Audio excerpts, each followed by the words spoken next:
Maswera sei muri Zimbabwe. Welcome to our channel Zim Confessions and Deep Secrets. Kana kari kutanga kuya panino channel, don't forget to subscribe. Kana wagara waka subscriber, don't forget to like and share this video.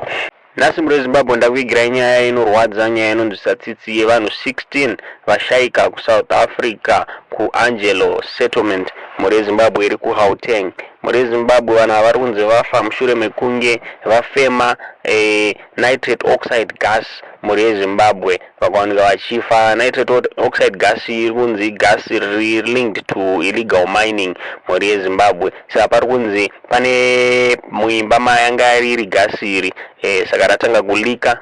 Saka pari kunzi palika gas iri vanhu vanga vari mudzimba dzakakomberedza pavainhela gas iri muri Zimbabwe vabva vawanikwa richiva affecta kubva vafa. Vari 16 vanhu muri Zimbabwe including vana nevakadzi muri Zimbabwe. Inyaya iri kurwadza, nyaya iri kunzwisa tsitsi muri Zimbabwe kuti 16 vanhu ka1 here muri Zimbabwe. Inyaya iri kurwadza.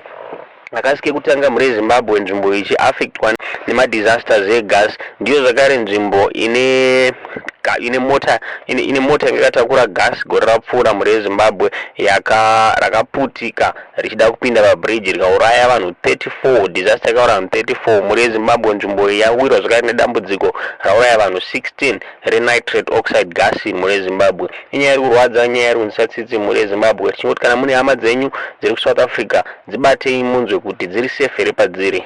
Tinongoti kuvanhu ava muri Zimbabwe mweya yavo ngaizorore murugare.